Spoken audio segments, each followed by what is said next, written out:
राम देव भगवान, अल्लाह खुदा, ईश आदि नाम एक ही शक्ति के हैं। वो कैसा है, कहां है, कैसे मिलता है, किसने देखा है? ये प्रश्नवाचक चिन्ह पूर्ण रूप से हटाने के लिए अवश्य सुनिए जगत गुरु तत्वदर्शी संत रामपाल जी महाराज के अमृत वचन, सर्व पवित्र धर्मों के पवित्र शास्त्रों के आधार पर। तो परमात्मा कहते हैं, मीराबाई को मारन लागे जहर का प्याला प्यारे, पीवत ही अमृत हो लाग्या, हो गया सर्द ही यारे। मन तू पावेगा अपना किया रे, भोगेगा अपना किया रे। भक्ति के अंदर ऐसी शक्ति है पुण्यात्माओं, विश्वास करना इस मालिक पर। ये कथाएं सुना करते थे हम, कथा नहीं थी, ये सच्ची बातें हैं।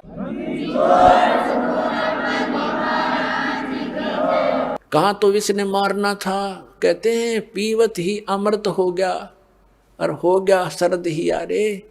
कहाँ तो विष ने बेचैनी पैदा करनी थी और कहते हैं ठंडक सी होगी उस बेटी की अंतःकरण में।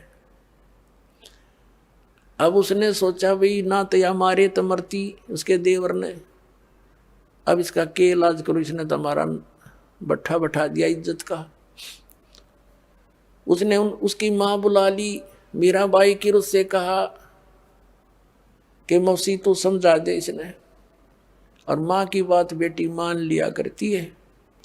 तो माँ ने बहुत समझाया, बेटी देख इधर उधर जाती है, हमारी तकरार होती है, तो अपनी भक्ति यहाँ कर ले। और वहाँ सौ प्रकार से उसने जैसे तैसे माँ बेटी को समझाती है, अपने सारे जंतर मंत्र कर दिए पर वह ना मानी। फिर यहाँ तक कहा कि बेटी हम ठाकुर, और वो चमार जिस तो तू नाम ले आई, इसमें भी हमारी बेइज्जती का मामला है बेटा, तू मत जाया कर वहाँ। तो माता और बेटी का फिर क्या एक कवि के द्वारा बना गया शब्द सुनाते हैं। सत्संग में जाना मीरा छोड़ दे, सत्संग में जाना मीरा,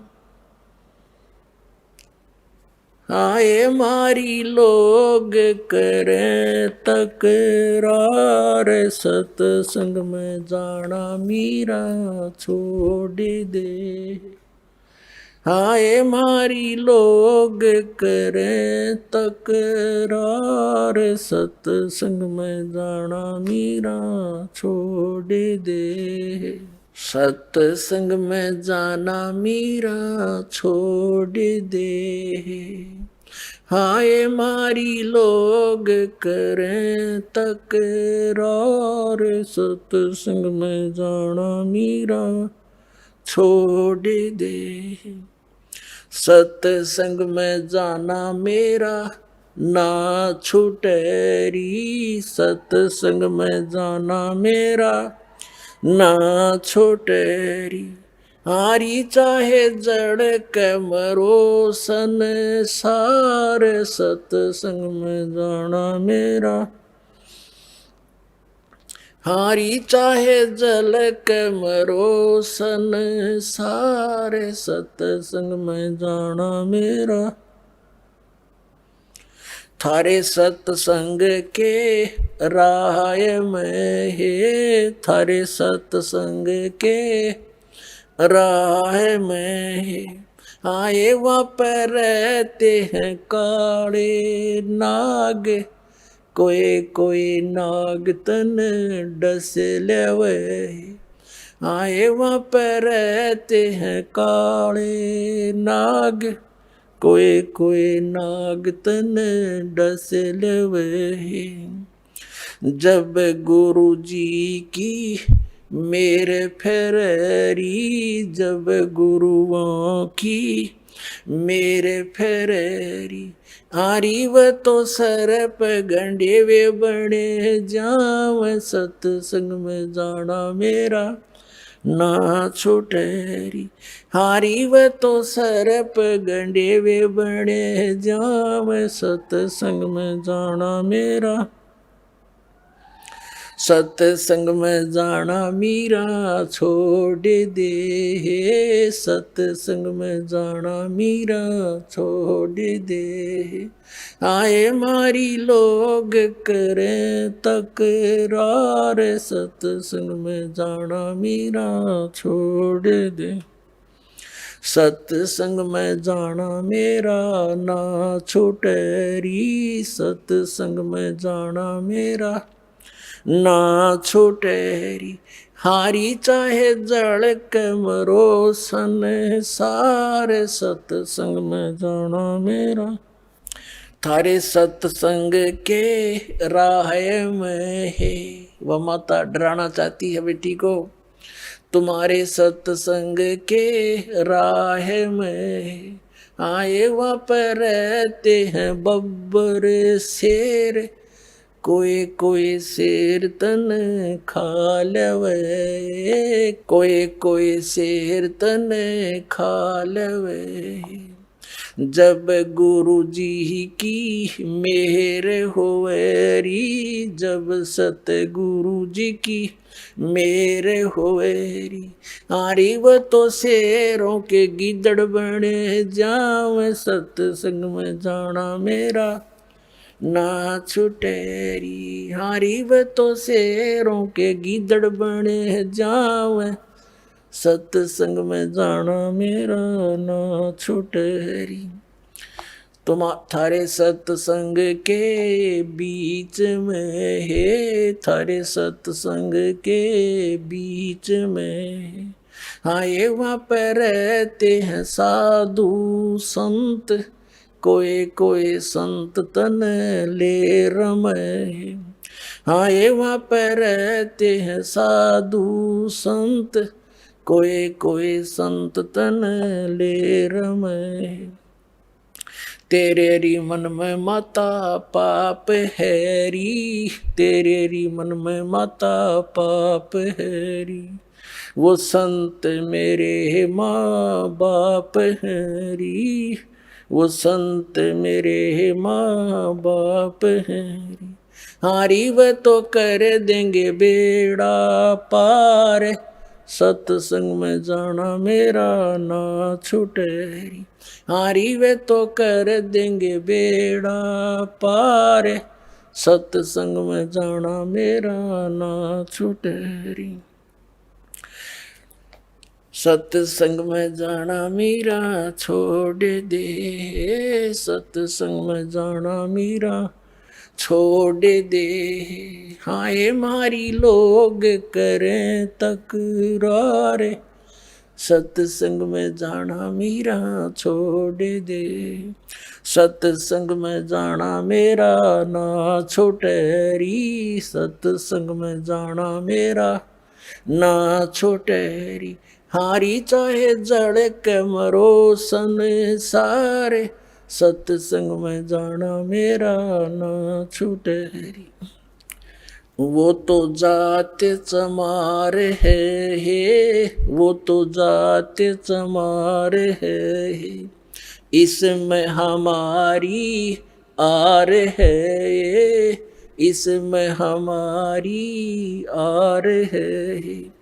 तेरे री लिख माता चमार हैरी, तेरे लिख माता चमार हैरी।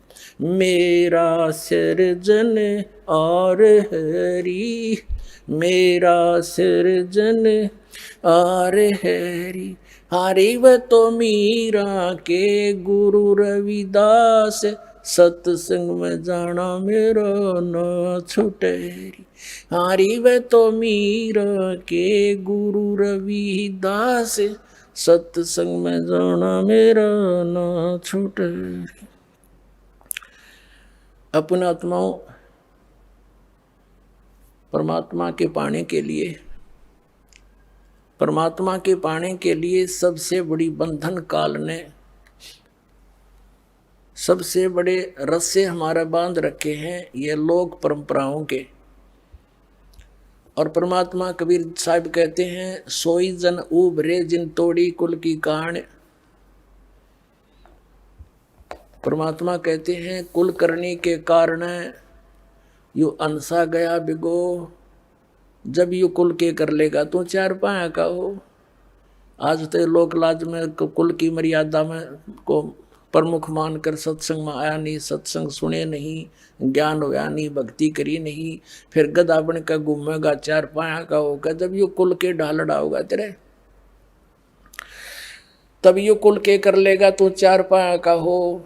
तो संतों को यू हृदय में जम जाती है बातें। तो यहाँ परमात्मा कहते हैं कि तन छूटे जब कहाँ समावेगा, और आखिर तुझको कौन कहेगा। गुरु बिन आत्म ज्ञान मन ने की कर ले, 2 दिन का मेहमान मन ने की कर ले, 2 दिन का मेहमान। कहते आखिर तुझे गुरु के बिना यू आत्मज्ञान बताओगा कौन है। तो इस प्रकार हमने इस सारे ज्ञान को समझना है। जैसे नित्यानंद जी एक ब्राह्मण कुल में थे, तहसीलदार की पोस्ट थी, 250 वर्ष पहले की बात। इसमें नारनौल के नवाब के यहाँ तहसीलदार की नौकरी करते थे। जब ये आत्मज्ञान हुआ, फिर परमात्म ज्ञान हुआ, नौकरी त्याग दी। पत्नी थी, वो विरोध गणा करा करती, परमात्मा की ऐसी रजा हुई, उसकी मृत्यु होगी, और वैराग बन गया। जब इस ज्ञान से परिचित हुआ तब कहा था ब्राह्मण कुल में जन्म था। पहले तो 250 वर्ष पहले ब्राह्मण के घर जन्म होना ही एक बहुत बड़ी महान माना करते थे। और फिर तहसीलदार की पोस्ट, आज तो मंत्री की कोई ना इतनी कीमत जितनी उस समय तहसीलदार की होती थी। और दोनों को बद के गढ़ भगवान से दूर कर, कहते हैं कबीर साहब कहते हैं, सुख के माथे पत्थर पड़ो जिसते नाम हर देते जा, और बलिहारी उस दुख के जो पल पल नाम रटावे। परमात्मा कबीर जी कहते हैं आग लगो ऐसे सुख के जो भगवान से दूर करे। हे परमात्मा ऐसा दुख भी दिए रखना, तेरी याद बनी रहे। तो नित्यानंद ने कहा था जब वो ये ज्ञान हो गया, जब कहते हैं ब्राह्मण कुल में जन्म था मैं करता बहुत मरोड़, और गुरु गुमानी दास ने दिया कुबद गढ़ तोड़े। संत मिले उनको गुमानी दास नाम के, कहते कुबद का गढ़ तोड़ दिया। मान बढ़ाई है, ऊंची नीची जाति वाला अभिमान भेदभाव, कहते ये कुबद का गढ़ संत बिना नहीं टूटे। तो परमात्मा के बच्चे जो होते हैं उन्हीं को मिलते हैं जो दृढ़ होते हैं। मीराबाई दृढ़ भगत थी, सारा संसार एक तरफ। अपने आत्माओं मीराबाई ने देखा है रोज बकवाद करता है ये, कभी मारने की चेष्टा करता, घर त्याग कर चली गई, वृंदावन में रहने लगी। तो वहां परमात्मा फिर मिले जाकर उसको दूसरा रूप बनाकर, और ज्ञान से उसे पूछा, जैसे धर्मदास जी को मिले थे। तब उस बेटी की फिर आंखें खोली, बेटा इससे आगे और भी नाम है, ये तो प्रथम मंत्र दिया है, इसके आगे सतनाम है, वो ग्रहण कर, उसको मैं दे सकता हूँ और किसी के पास नहीं है। तब मीराबाई ने परमात्मा कबीर जी से फिर मंत्र लिया, तब उसका कल्याण हुआ। बोलो सतगुरुदेव।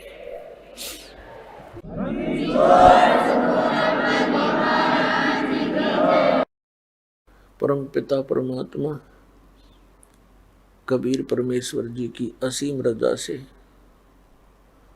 पुण्यात्माओं आप सत्संग सुनने के लिए यहाँ आ पाए। भक्ति मुक्ति के दाता सतगुरु ये भटकत प्राण फिरंदा, उस साहिब के हुक्म बिना नहीं तरवर पात हिलंदा।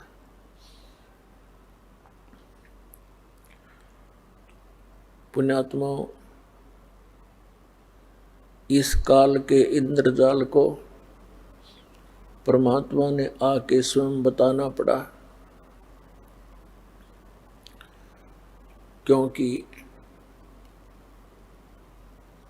इस काल भगवान ने यहाँ पर बहुत अज्ञान फैला दिया, और दुनिया भर के ये नकली संत तैयार कर दिए जो केवल लोक वेद सुनाते हैं, उनका कोई सदग्रंथ आधार नहीं रहता। जिस कारण से ये प्राणी इन कष्टों को झेलना, जन्म और मृत्यु का ये कष्ट उठाना, इसको एक परंपरा मान चुका है और इसी में संतुष्ट हो चुका है। अधिकतर संतों का भी यही अपना विधान है कि जन्म मृत्यु ये तो होती ही रहेगी। परमेश्वर ने स्वयं आकर हमें जानकारी दी, वो हम सभी आत्माओं के सृजनहार हैं, वो हमारे परम पिता हैं, वो हमारे जनक हैं। कबीर भगवान, कबीर अल्लाह, कबीर जुलाहा, कबीर धानक जो काशी में बनारस में आए थे, ये स्वयं परमात्मा है, ये परम अक्षर ब्रह्म है, ये सत्य पुरुष है, यही अकाल मूर्त है, यही शब्द स्वरूपी राम है।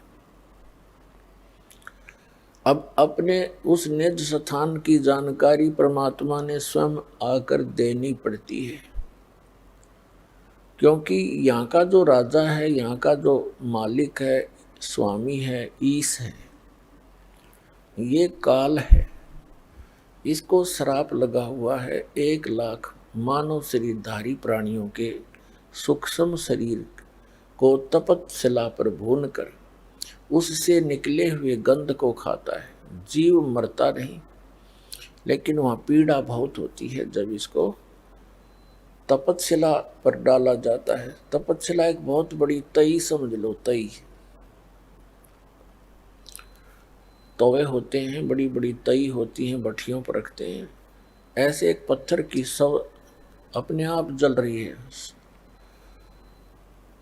और उसमें इतनी हीट है, इस प्राणी को वहां डाला जाता है सूक्ष्म शरीर में, तो ये बहुत बुरी तरह तड़पता है। इस प्राणी ने इस स्थूल शरीर के माध्यम से आजीवन जितने भी विकार किए हैं, जैसे भी दुर्व्यसन किए हैं, चटपटे आहार किए हैं, भोजन फल फ्रूट खाए हैं, इनका एक अंश सूक्ष्म शरीर के ऊपर लिप्त हो जाता है। अब आप देखते हो प्रत्येक प्राणी कोई ना कोई विकार कर ही रहा है। कोई सिगरेट पीता है, कोई भांग पीता है, कोई शराब पीता है। चटपटे आहार करना इस मन का एक स्वभाव है। ये मन उस काल का एजेंट है। निराकार समझो, वो काल जो है, उसी काल तो साकार है, उसी की ये एक, इस काल को समझ लो, मन को भी काल ही समझो। और ये वो सब क्रियाएं कराता है जो इस जिनकी इसको आवश्यकता है, और साथ में इसका एक और उद्देश्य रहता है कि ये ऐसे कर्म ना कर ले ये प्राणी जिससे इसको पुनः मनुष्य जीवन शीघ्र मिल जावे। काल को भय बना रहता है कि जब इस प्राणी को मनुष्य शरीर होता है तो उस समय ही कोई ऊपर से शक्ति आती है परमात्मा की भेजी हुई, और वो यहाँ सबको ज्ञान देता है। मनुष्य जीवन में होंगे तो ये ज्ञान ग्रहण कर सकेंगे, अन्य पशु पक्षियों की योनियों में होंगे तो ये भटकते रहेंगे। फिर मानव शरीर प्राप्त प्राणियों को ये इतना भ्रमित करवा देता है कि जब वो समय आता है उस परमात्मा के यहाँ प्रकट होने का, या अपना कोई दास भेजता है अपना रिप्रेजेंटेटिव बना के, उस समय तक ये काल प्रत्येक मानव को अज्ञान से आंट देता है और बकवादों से भर देता है, बुराइयों के इतने आदी बना देता है कि जिस समय परमात्मा का ये समय आता है, मोक्ष टाइम जिसे कहते हैं, मोक्ष समय, तो उस समय तक ये ऐसा कंडम कर देता है इस मानव को, प्राणी को।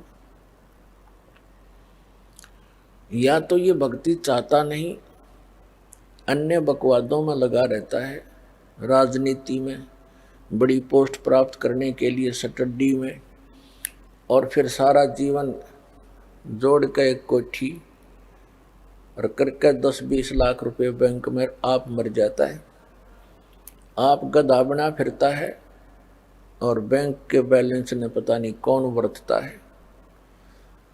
तो ये चाहता है कि कोई भी प्राणी उस समय भक्ति योग्य ना रहे। अब जो पुण्यात्माएं पिछले जन्म जन्मांतर से परमात्मा की भक्ति करते आ रहे हैं और उनको मनुष्य जीवन भी मिलता आ रहा है, कुछ एक ऐसे नियम हैं, कुछ ऐसी परमात्मा की भक्ति के कुछ अंक होते हैं, उनके कारण एक मानव को 10, 20, 50, 100 भी कंटिन्यूस मनुष्य जीवन मिल सकते हैं। और उन मानव शरीर के अंदर यदि परम संत मिले नहीं तो कोई आंट नहीं सकता। पृथ्वी रोज सूर्य उदय हो रहा है, अस्त हो रहा है, और उदय हो रहा है, अस्त हो रहा है, अरबों वर्ष बीत के चलता रहेगा, फिर ठा होगा इसका। तो जब तक इसके पूर्व जन्म की संस्कार इसके साथ रहते हैं प्राणी का, तो इसकी बैटरी चार्ज होती है इन्वर्टर की, समझ लो। इस जीव के पुनों के कारण ये भक्ति युक्त रहता है, वो भक्ति संग्रहित होती है इसकी पूर्व जन्म जन्मांतर की। और फिर वो 2 जन्म उसके हो गए, 3 हो गए, 4 हो जाएंगे, 10 हो जाएंगे, 50 हो जाएंगे। और फिर उस मानव जन्म में कभी उसको कोई परम संत ना मिला, फिर से चार्जर लगा नहीं, तो फिर वो 84 लाख योनियों में चला जाएगा। तो वो पुण्यात्माएं जो मानव शरीर से तुरंत आए हैं, वो स्त्री है या पुरुष है, मेल है या फीमेल है, वो परमात्मा की भक्ति के बिना रह नहीं सकते। उनको परमात्मा की एक विशेष कसक बनी ही रहती है, जिसके कारण वो जैसा भी जिस परंपरा में, जिस भी मजहब धर्म में उसका जन्म होता है, अपनी परंपरागत उन क्रियाओं में भी वो शीघ्रता से लग जाता है।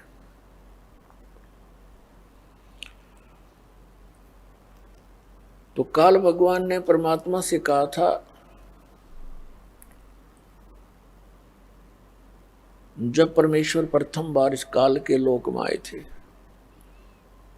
इसने परमात्मा के साथ, क्योंकि परमेश्वर कबीर जी अपने पुत्र का रूप बना कर आते हैं, कभी ज्ञानी का, कभी सहज दास का, कभी जोगजीत का। तो वो ये सोचता है कि ये मेरे भाइयों में से ही है,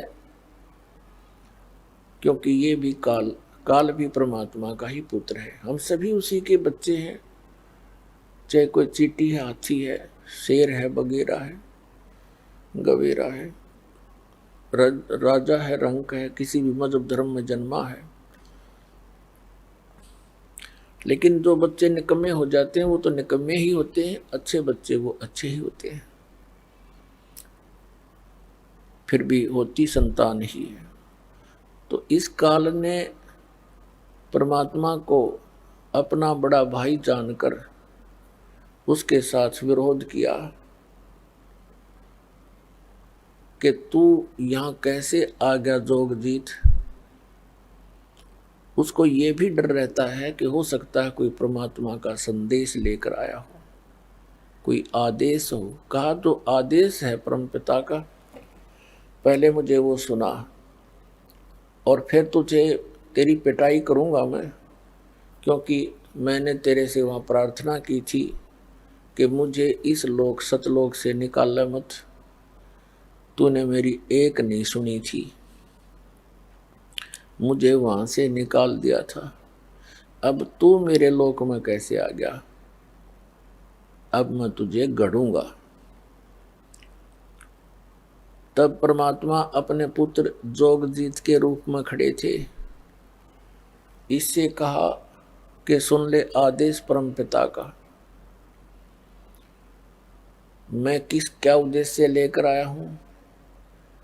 मैं नीचे तेरे संसार में जाऊंगा और परमात्मा की जानकारी कराऊंगा। तूने परमात्मा का नाम और निशान मिटा दिया, तू खुद भगवान बन बैठा नालायक, तने शर्म नहीं आती।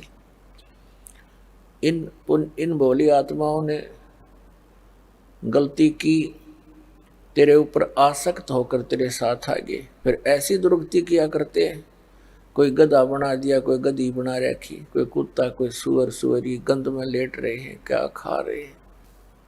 मैं नीचे जाऊंगा, परमात्मा का आदेश है, और सबको बताऊंगा कि ये भगवान नहीं है जिसको तुम भगवान जानकर पूज रहे हो। ये काल है, ये तुम्हें खाता है, तेरी पोल पाड़ का आऊंगा। तब इसने सोचा ये तो मेरा नाश करने आ गया, मेरी खेती उजाड़ेगा।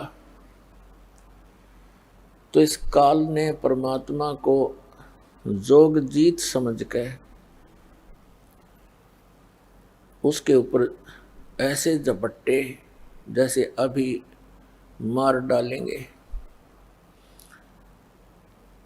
परमात्मा ने अपनी प्यारी आत्मा धर्मदास जी को ये ज्ञान देते हुए कहा कि धर्मदास जी,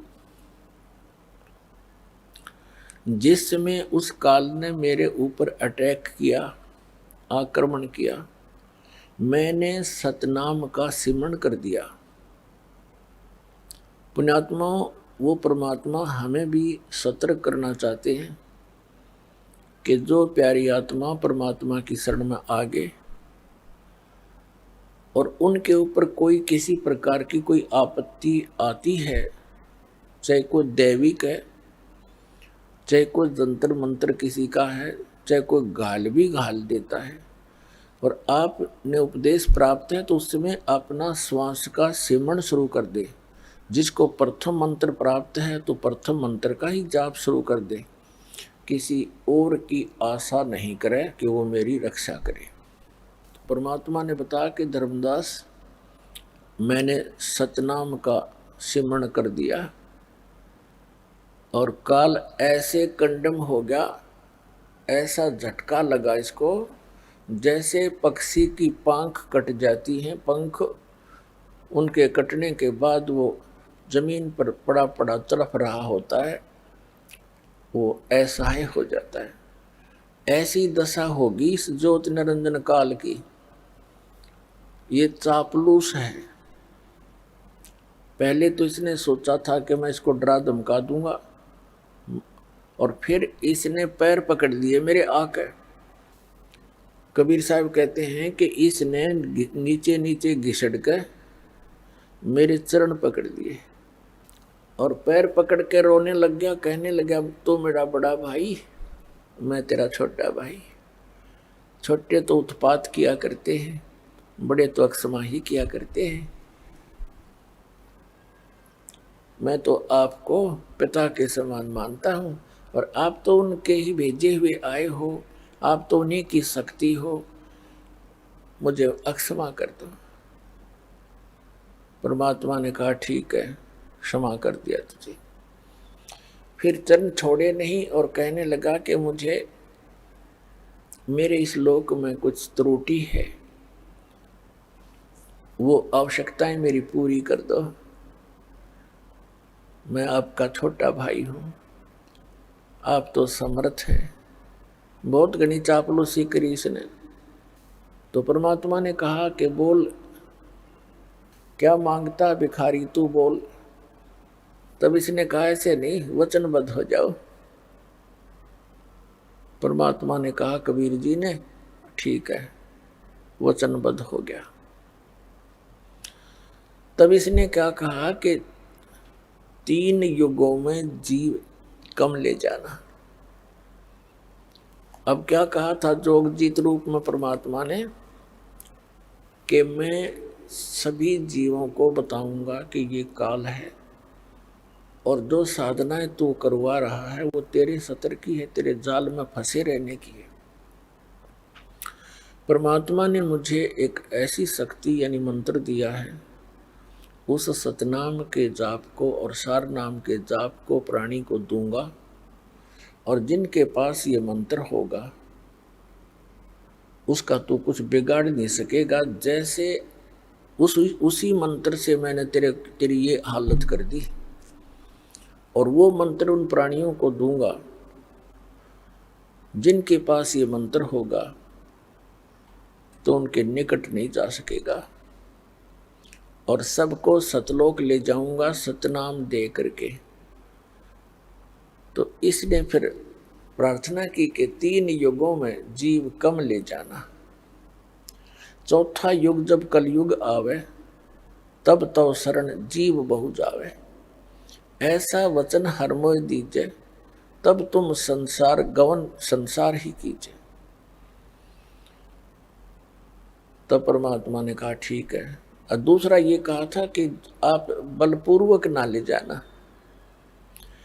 आप अपना ज्ञान देना, आपके ज्ञान को जो स्वीकार करे वो आपका हो, आपकी मर्यादा में रहे वो आपका हो, और आपकी मर्यादा में नहीं रहे और हमारे ज्ञान को ग्रहण करे तो वो हमारा ही हो, उसको बलपूर्वक ना ले जाना। परमात्मा ने कहा ठीक है भाई, तथास्तु, ऐसे ही होगा, क्योंकि मालिक को पता जब मेरा ज्ञान कोई नहीं मानेगा कोई, तो मेरे साथ चलेगा कौन, और मेरी मर्यादा में नहीं रहेगा तो न मैं वहाँ के क्या करूँगा ले जा करके ऐसे मूर्खों को। ऐसे तो हम पहले थे वहाँ पर, गलती करके यहाँ फिर आ पड़े, तो ऐसे वो मालिक ले जाना भी नहीं चाहता। और दूसरे हम स्वेच्छा से यहाँ आए हैं, स्वेच्छा से वहाँ जाएंगे। जब परमात्मा ने कह दिया तथास्तु, तब उसी समय तेवर बदल गया।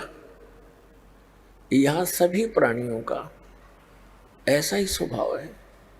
जैसे भस्मागिरी ने भगवान शिव जी के द्वार पर 12 वर्ष तक सिरासन पर तपस्या की, ऊपर न पैर नीचे न सिर करके।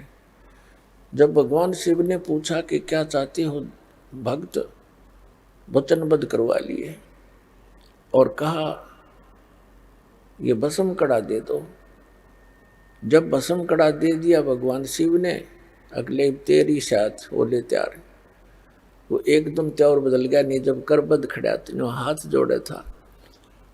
तो यहाँ ऐसा ही स्वभाव प्रत्येक प्राणी का बन गया, क्योंकि यथा राजा तथा प्रजा हो ही जाती है। यहाँ का ये राजा है, हमारे अंदर ये मन इसी का अंश है, तो ये हमारी सबकी एक जैसी वृत्ति होगी। तो इसने कहा कि जाओ जोगजीत बेसिक संसारा, जीव न माने कहा तुम्हारा। जीव तुम्हारा कहा न माने, हमारी ओढ़ हो बाज बखाने। ऐसे रंग दूंगा इनको उल्टे ज्ञान ते, ऐसा परिपूर्ण कर दूंगा, ठोक दूंगा, भर दूंगा इनको। जब तुम जाओगे चौथे युग में, कलयुग में, तो उस समय तक तो ये भक्ति योग्य छोड़ दूंगा कौन ही इनको, या तो नास्तिक बना दूंगा या विकारी बना दूंगा, फिर अन्य पूजाओं पर लगा दूंगा अपने दूत भेज के। 12 पंथ करूं मैं साजा, नाम तुम्हारा ले करूं आवाजा। 12 पंथ नाम जो ले ही, सो हमरे मुख आन समूही। और अनेक पंथ चलाऊं, या विद जीवों को भरमाऊं। तीर्थ व्रत जप तप मन लाऊं, और देवी देवल धाम पुजवाऊं। ये नरे तीर्थ बनवा दिए, नरे धाम बनवा दिए, और ऐसा पाठ पढ़वा दिया नकली संतों, ऋषियों, महर्षियों, आचार्यों और शंकराचार्यों द्वारा कि तीर्थों की पूजा कर, धामों पर माथा टेका, कल्याण हो जाएगा। अरे हमारे सदग्रंथ क्या बताते हैं, हमारा विधान क्या बताता है भगवान का? पवित्र 4 वेद, पवित्र श्रीमद् भगवद गीता, और पवित्र वो सच्चिदानंद घन ब्रह्म की वाणी, कबीर वाणी, ये विधान है परमात्मा का। तब परमात्मा ने कहा था कि काल जब कलयुग बीत जाएगा 5500 वर्ष, उस समय हम जाएंगे वहां पर और तेरे सभी पंथों को मिटा करके एक बना दूंगा। मेरे बच्चों को जो तूने डिवाइड करवा दिया होगा उस समय, क्योंकि सतयुग त्रेता द्वापर तक अन्य कोई धर्म मजहब नहीं था। इस कलयुग के ये ज्यादा से ज्यादा 2-2,500 वर्ष, अब जो आज से 2-2,500 वर्ष से पहले, उसके बाद ही हम विभाजित हो गए। लगभग 2520 वर्ष पूर्व हिंदू धर्म के प्रवर्तक आदि शंकराचार्य का जन्म हुआ और 32 वर्ष वो रहा संसार में, फिर उसकी मृत्यु होगी। उसके बाद फिर 2012 वर्ष हो गए ईसा जी के जन्म को। 30 वर्ष की उम्र में उसकी मृत्यु हो गई थी और लगभग 1400 वर्ष हो गए हैं इस मुसलमान धर्म को, हजरत मोहम्मद जी के जन्म को। और सिख धर्म जो है ये परमात्मा के कबीर जी जब प्रकट थे उसी समय नानक साहिब जी भी उनके समकालीन थे। अब हमारे इस काल ने हमें कैसे बिचला दिया। आदरणीय नानक साहिब जी ने कोई धर्म नहीं बनाया था। धार्मिकता को बढ़ाने के लिए पुण्य कर्म बढ़ाने की एक विधि बताई थी। और सिख का अर्थ शिष्य होता है, शागिर्द होता है। और फिर आगे चल के ऐसे प्रारूप बिगड़ ही जाता है। अब जैसे परम पूज्य कबीर परमेश्वर जी ने, कबीर कोई समुदाय नहीं बनाया उन्होंने, कबीर कोई धर्म नहीं बनाया, कबीर पंथ। पंथ का अर्थ होता है वो मार्ग जो कबीर परमेश्वर जी ने दर्शन किया, मार्गदर्शन किया भक्ति के विषय में, अध्यात्म के विषय में। और जो साधनाएं उन्होंने प्रमाणित किया कि इन साधनाओं से मोक्ष होगा। यदि हम उन्हीं साधनाओं को कर रहे हैं और परमात्मा के बताए मार्ग पर चल रहे हैं तो हम कबीर पंथी हैं, यानी कबीर जी के द्वारा दिए गए उस मार्ग पर चल रहे हैं। और यदि हम उस मार्ग पर नहीं चल रहे हैं, वही साधना नहीं कर रहे हैं, उसी तरह हम अपनी क्रियाएं नहीं कर रहे हैं, तो हम बेसिक कबीर पंथी कहलाते हैं। हमारा पंथ कबीर जी वाला नहीं है, हम विपरीत मार्ग पर चल रहे हैं, कह रहे हैं कबीर पंथी। तो कहने का भाव यह है कि काल ने अभी करना था ये सारा काम, इसने कलम तोड़ रखी है। उसके बाद ये बना दिए कि इतने संत हो, ये श्री शिवदयाल जी राधा स्वामी पंथ का प्रवर्तक। अब इनके बाद देखो एकदम कैसा तूफान आ गया, ना जाने कितनी ब्रांच होगी इसकी, 100-150 वर्ष के अंदर। और लगभग आधे भारतवर्ष को इन्होंने मिसगाइड कर दिया, जिसमें अधिकतर इफेक्ट किया है इसने हिंदू धर्म और सिख धर्म के ऊपर।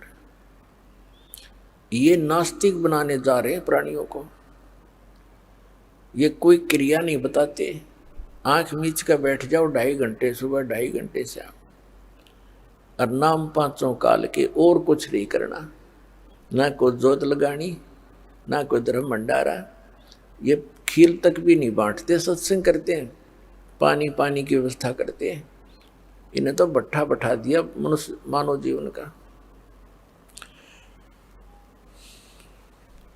हमारे घरों में ज्योति जला करती थी पहले देसी घी की, प्रत्येक के घर में। विशेषकर हमने, क्योंकि दास का जन्म पवित्र हिंदू धर्म हुआ, तो प्रत्येक घर में ज्योति शाम के समय तो वैसे जलाया करते थे, चाहे जलावें 2 सेकंड के लिए। वो लात इसलिए करते थे, छोटी जल्दी हो जाती, समाप्त हो। लेकिन कुछ न कुछ क्रिया धार्मिकता का यथार्थ मार्ग था, वो भी न भट्ठा बैठवा दिया, बंद करवा दिए। अपने आत्माओं, ये धन धन सतगुरु सच्चा सौदा सिरसा वाले, जो कि तुम सेम प्रणाली समझ लो भाई। ये बालयोगेश्वर बोल रहे हैं, जो अमेरिका में रहता है, उसका एक भाई सतपाल जी है यहाँ भारतवर्ष में। इनका किसी का सिर पैर नहीं, सारे श्राद्ध निकालने हुए भूत पूजा बताओ जो आम व्यक्ति कराया करता, जैसे हम पहले करते थे एजिटी जी हैं ये।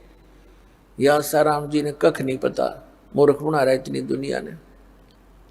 6-7 नाम डाल देता है, सेलेक्ट कर ले जो तुम्हें अच्छा लगे। एक तो ये खुद देता है एक नाम, 100 हमको 2 हिस्से में कर देता है, 100 बाहर हम भीतर, और बाकी 6-7 मंत्र बोल देता है कि इनमें से जो तुझे अच्छा लगे सेलेक्ट कर ले।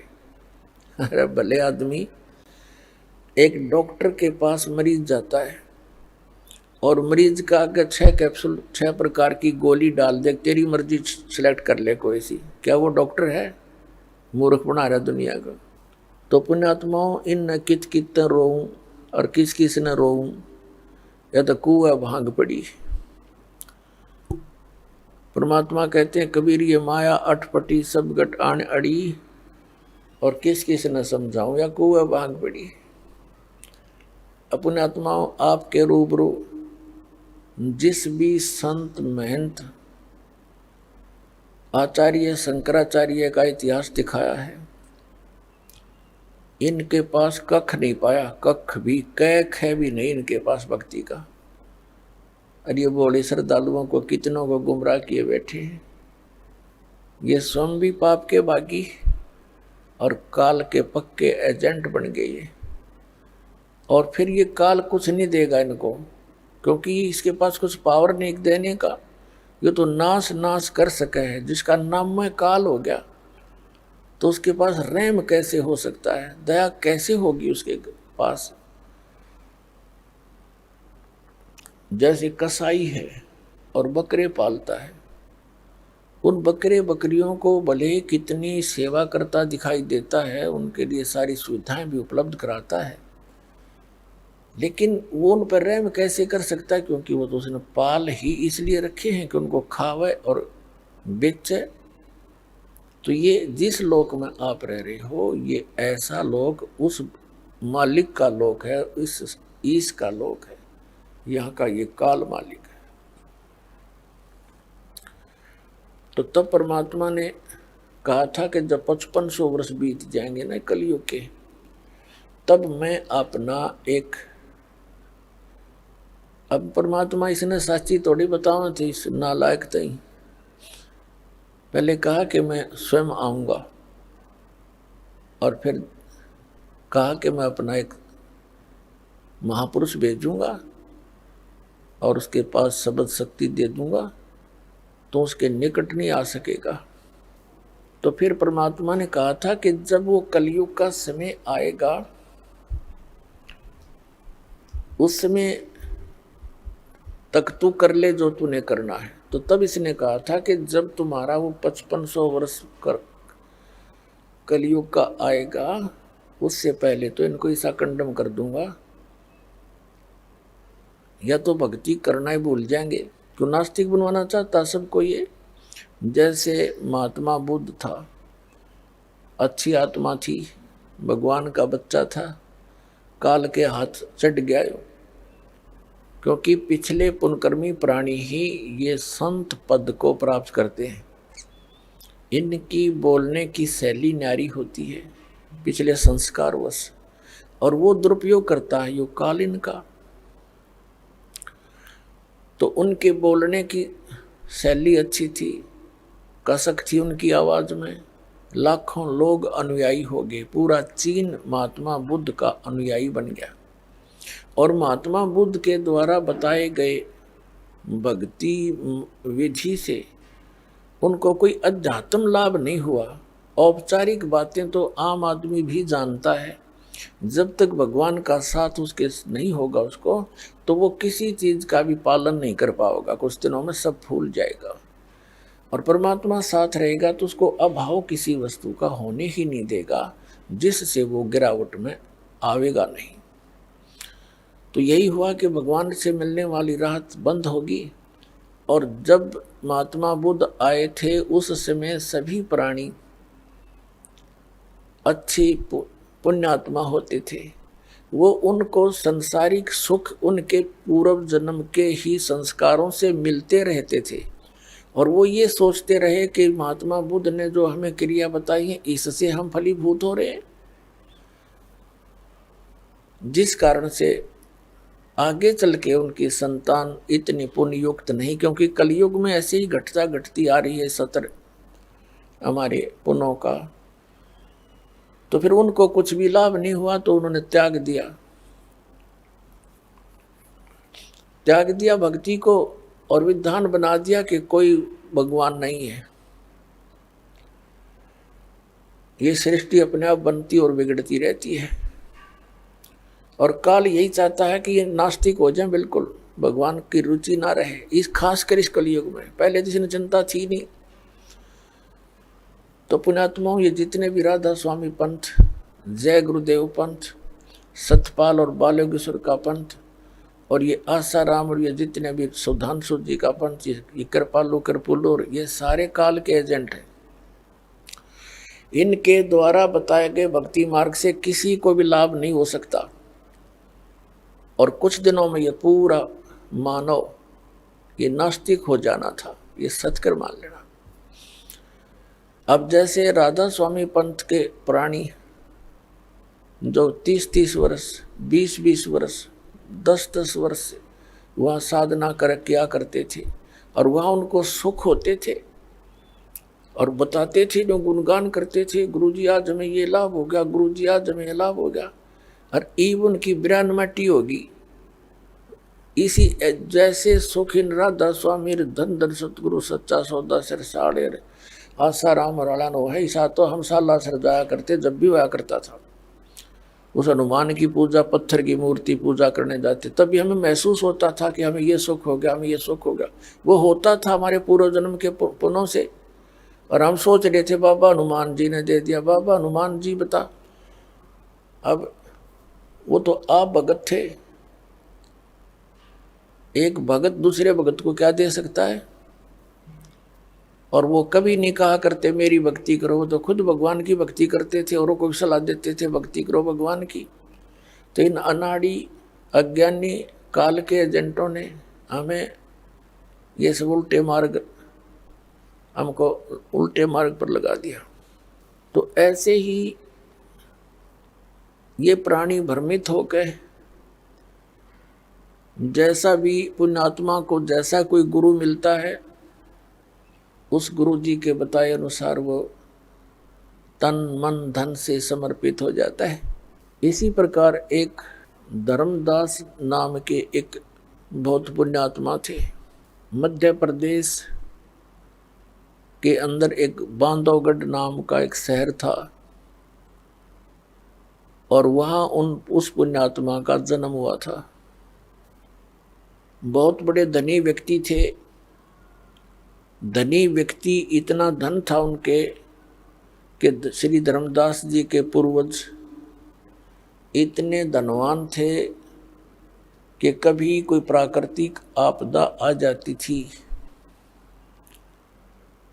और वहाँ का नवाब भी धर्मदास जी के पूर्वजों से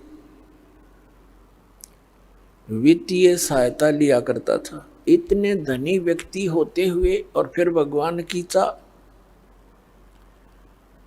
तो पुण्यात्मा वो कितनी पुण्यकर्मी प्राणी होगा, कोई एस्टिमेट नहीं लगाया जा सकता उसका। अब फिर उसको एक काल का दूत मिला हुआ था, श्री रूपदास जी, जो श्री राम, श्री कृष्ण, शंकर भगवान और विष्णु जी का मार्गदर्शन करता था, विष्णु जी का उपासक था, वैष्णव साधु था। अब उस भोली आत्मा को जैसा भी उस गुरुदेव ने पाठ पढ़ाया, अब शिष्य तो एक कोरा कागज होता है और गुरु संत को वो गुरु मानकर उसके पास जाता है। जो भी ज्ञान वो को देता है उस कोरे कागज पर अंकित होता चला जाता है। इसी प्रकार धर्मदास जी अपने गुरु रूपदास जी के द्वारा बताए गए उस भक्ति मार्ग पर तन मन धन से समर्पित। उनके गुरुदेव ने कौन सी पूजाएं बता रखी थी कि हरे राम हरे कृष्ण, राम राम कृष्ण कृष्ण हरे हरे, ओम भगवते वासुदेव नमः, ओम नमः शिवाय, ओम नमो भागवते वासुदेव। और साथ में अन्य क्रियाएं बता रखी थी, जैसे शालग्राम यानी विष्णु जी की मूर्ति की पूजा, गीता जी का नित्य पाठ, कुछ अंश का, और एकादशी का व्रत, श्राद्ध निकालना, पितृ पूजाएं, तीर्थों का भ्रमण, तीर्थों में स्नान करने से कल्याण होगा। जैसा भी शंकराचार्य ने, आदि शंकराचार्य ने ये उल्टा पाठ पढ़ाया था, वही हिंदू धर्म के अंदर ये सभी धर्मगुरु उसी ज्ञान को आगे फैलाया है। आदि शंकराचार्य एक बहुत पुण्यकर्मी प्राणी थे। उनके पिताजी शंकर भगवान के दृढ़ पुजारी थे और शंकर जी की कृपा से ही वो अपने पुत्र की उत्पत्ति मानते थे। आइए अब हम उन श्रद्धालुओं के अनुभव जानते हैं जो जगत गुरु तत्वदर्शी संत रामपाल जी महाराज जी से दीक्षा प्राप्त कर चुके हैं तथा उनके द्वारा बताए गए भक्ति मार्ग पर चल रहे हैं। क्या नाम है आपका? मेरा नाम लक्ष्मी है जी। कहाँ से आए हैं आप? मैं बहानीवाले से आई हूँ, देहरादून उत्तराखंड से। संत रामपाल जी महाराज से कब नाम दीक्षा ली? 2013 में ली थी भगत जी। संत रामपाल जी महाराज से नाम दीक्षा लेने से पहले आप क्या साधनाएं करते थे? मैं बहुत गुरु बना चुकी थी भगत जी, मुझे कहीं शांति नहीं मिलती थी और मैं बहुत बीमार रहती थी गुरु जी, बहुत ज़्यादा। जब से मैं संत रामपाल महाराज जी से जुड़ी हूँ मेरी सारी तकलीफें ठीक हो गई है। मैं आर्थिक धन से, घर से, बच्चों से, सबसे बहुत परेशान थी, बहुत ही ज़्यादा। आप भगत समाज को क्या संदेश देना चाहेंगी? मेरे 5-6 ऑपरेशन हुए हैं और क्या कहते हैं उसे, गले में टॉन्सिल फटे हुए थे, वो भी ठीक होने जा रहे हैं। मेरे सब कुछ, सारी परेशानियां मेरी सब ठीक होने वाली है, सब कुछ ठीक होने वाला है मेरा, और मैं अब खुश रहती हूँ। मुझे बहुत ही परेशानी होती थी और क्या कहते हैं उसे, मुझे 2-2 आदमी उठाते थे, पकड़ के उठाते थे, मैं बैठती थी तो उठ नहीं पाती थी और अब मैं अपने आप चल फिर सकती हूँ। मैं सारी जगह क्या बीमारी थी आपको? मेरे ऑपरेशन हुआ था, मेरी पूरी आंतें बाहर निकाल कर चिपक गई थी मेरी आंतें, और मेरी आंतें फिर फोल्ड की गई है और वो अलग अलग करके, और फिर मैं बहुत ही परेशान रहती थी भगत जी। और जब से मैं संत रामपाल जी महाराज से जुड़ी हूँ तब से मैं बिल्कुल ठीक हूँ। धीरे धीरे मेरे सारे कष्ट दूर हो रहे हैं परमात्मा की कृपा से। और ऐसे मैं भक्ति के लिए तड़पती थी भगत जी। मैं सोचती थी कि पूर्ण परमात्मा कौन है। मैंने क्या कहते हैं उसे, वो सतपाल महाराज जी गुरु बनाए, और एक निर्मला देवी है उनको भी गुरु बनाया, और ये एक कुमार स्वामी है उनको भी गुरु बनाया। मुझे कहीं संतुष्टि नहीं मिली, कहीं मेरा दुख दूर नहीं हुआ। ये पूर्ण परमात्मा इस जगत में आए हुए हैं और तब से मैं खुश हूँ भगत जी, बहुत खुश हूँ। मैं हर जगह आ जा सकती हूँ और क्या कहते हैं उसे, मुझे अपना घर का खुद काम पूरा कर लेती हूँ। आप भगत समाज को क्या संदेश देना चाहेंगी? मैं ये संदेश देना चाहती हूँ कि पूर्ण परमात्मा आए हुए हैं संसार में, और पूरे संसार, सारी दुनिया को वो ऐसा ज्ञान दे रहे हैं जो ज्ञान हमने अभी तक कहीं भी नहीं सुना। ब्रह्मा विष्णु के माता पिता कौन थे, हमने पहली बार इस ज्ञान को सुना। तो परमात्मा के लिए गाली भी दी मैंने, और बहुत गालियाँ दी मैंने। मैं सोचती थी जब ब्रह्मा विष्णु को ये कह रहे हैं कि ये इनसे बड़ी शक्ति कुछ और है, तो मुझे अब पता चला कि इनसे बड़ी कुछ शक्ति कुछ और है। सच में वो पूर्ण परमात्मा, वो संत रामपाल जी महाराज के चोले में आए हुए हैं। और क्या कहते हैं उसे, दुनिया उनको वो साधारण इंसान समझ रही है, पर वो साधारण इंसान नहीं है, वो पूर्ण परमात्मा है सर, वो पूर्ण परमात्मा। मैं सच कहती हूँ, भक्त समाज को यही कहती हूँ, ये गोल्डन चांस मिला है और सबको भक्ति मार्ग पे लगना चाहिए। देखिए, लोगों को समस्या इस बात से है कि लाखों करोड़ों की संख्या में भी दूसरे संतों से बहुत सारे श्रद्धालु जुड़े हुए हैं और वो लोग जुड़े हुए हैं तो उनको भी कोई ना कोई लाभ जरूर हो रहा होगा। ऐसे ही संत रामपाल जी महाराज से बहुत सारे श्रद्धालु जुड़े हुए हैं। तो लोगों को समझ में कैसे आएगा कि कौन संत सही है और कौन गलत? उनका ज्ञान सुन के आएगा सर, उनको वैसे तो नहीं आएगा, वैसे तो किसी हमारे भी नहीं आता था। जब हमने उनके ज्ञान गंगा पुस्तक पढ़ी है और ज्ञान को पढ़ा है, सुना है, तभी हमारे समझ में आए ये क्या चीज़ है, सत्संग सुन के आए। जो लोग वहाँ पर जुड़े हुए हैं, जो लोग दूसरे संतों से जुड़े हुए हैं, वो क्यों जुड़े हुए हैं? ज्ञान आधार से ही जुड़े हुए हैं या क्यों जुड़े हुए हैं? उनको पता नहीं है, उनको पता ही नहीं है। जब उस पूर्ण परमात्मा, आप कैसे कह सकते हैं उनको नहीं पता? उनको पता नहीं, वो सुनना ही नहीं चाहते, वो काल के दूत है इसलिए वो सुनना नहीं चाहते। नहीं, आप ऐसे किसी संत के शिष्यों को काल के दूत कैसे कह सकते हैं? ऐसे तो वो भी आपके ऊपर आरोप लगाएंगे कि आप भी काल के दूत हैं। तो ये निर्णय कैसे होगा कि कौन सही है और कौन गलत? ये तो ज्ञान को पढ़ के होगा सर, ये वैसे नहीं हो सकता जब तक ज्ञान सुना नहीं, सत्संग सुना नहीं। और हमारी भी परमात्मा ज्ञान गंगा पुस्तक देते हैं, उसको पढ़कर पूरी समझ आती है। उसको पढ़कर सारे पता लग जाता है कि क्या नकली संत है, क्या असली संत की क्या पहचान है। किसी संत ने आज तक हमें कुछ भी ऐसे नहीं बताया था कि ब्रह्मा विष्णु से भी ऊपर कौन है, कौन सी शक्ति है जो हमारी उम्र बढ़ा सकती है, हमारी बीमारियों को काट सकती है। एक वही पूर्ण परमात्मा है जो हमारी बीमारी को। आपने पहले सतपाल जी महाराज से कुमार स्वामी जी से भी नाम ले रखा था, क्यों छोड़ दिया? ऐसा संत रामपाल जी महाराज से आपको ऐसा क्या मिला? ऐसा मेरे को ये मिला कि ये मैंने जब टीबी के माध्यम से मैं जुड़ी हूँ। मैंने जब आपने सतपाल जी महाराज से नाम दीक्षा ले रखी थी उस समय भी आपको बीमारियां थी? बहुत ज़्यादा थी सर। मेरे गले में दर्द होना तभी से शुरू हुआ था, मेरे गले में दर्द होना तब से ही शुरू हुआ था। मैं 20 साल तक वहाँ जुड़ी रही, मुझे कुछ पता नहीं था। मैंने ऐसा मतलब टाइम गंवाया है कि मुझे पता ही नहीं था।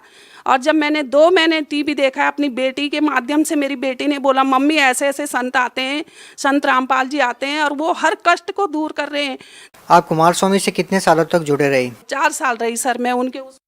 कुमार स्वामी जी बड़े बड़े सम्मेलन करते हैं, बड़े बड़े कार्यक्रम करते हैं दुख निवारण के लिए। इसके बाद आप संत रामपाल जी महाराज की शरण में जाते हैं और आपको आराम मिलता है, इसका क्या कारण है? कुमार स्वामी के वहाँ पे जब हम जाते थे, समागम में जाते थे तो पाठ के लिए बोलते थे, फिर कहते थे कि अब तुम्हारे तो इतने कर्म खराब हैं कि तुम ठीक ही नहीं हो सकते, तुम्हारी बीमारी ठीक ही नहीं हो सकती। इसलिए मेरा दिल टूट गया। फिर मैंने पूर्ण परमात्मा को, संत रामपाल महाराज जी को अपनी बेटी के माध्यम से देखा है। मेरी बेटी ने बताया मम्मी कोई संत रामपाल महाराज जी आते हैं और उनके ऐसे ऐसे शिष्य हैं कि इतनी बड़ी बड़ी बीमारियां ठीक हो गई है। फिर मैंने 2 महीने जब सत्संग देखा, सत्संग देखकर मुझे ऐसा लगा कि मैं अब भी रात ही उठ के चले जाऊं परमात्मा के पास। परमात्मा मेरे सपने में 2-3 बार आए, कहते हैं बेटा चल, यहाँ मजमा लगा रखा है, ये लोग तमाशा करते हैं, तू चल यहाँ, चल ज्ञान ले, तू मेरे पास आ। मैंने कहा तू पूर्ण परमात्मा है? तो कहते हैं तू ऐसी मजाक समझती है, मैं तो पीर पैगंबर हूँ और मैं हरियाणा भी रहता हूँ और मैं यमुना में भी रहता हूँ, मैं क्या कहते हैं मैं पीर पैगंबर हूँ। फिर मुझे जाना पड़ा। जब परमात्मा ने मुझे कई बार लगातार मुझे दर्शन दिए कि तू वहाँ, तू हरियाणा में आ दर्शन करने बरवाला आश्रम में। तो मैं परमात्मा का ज्ञान लेने बरवाला आश्रम में गई थी। भक्त समाज को मैं यही संदेश देना चाहती हूँ कि सब परमात्मा से जुड़े हैं। ये उम्र भी बढ़ाते हैं और दुख को भी दूर करते हैं और इनका ज्ञान सबसे अलग है। इसको ज्ञान गंगा पुस्तक को पढ़ के देखना कितना ज्ञान है इसमें। जो असली भक्त होगा वो तुरंत परमात्मा से जुड़ जाएगा। बस मैं इतना ही संदेश देना चाहती हूँ। बहुत बहुत धन्यवाद। Thank you sir.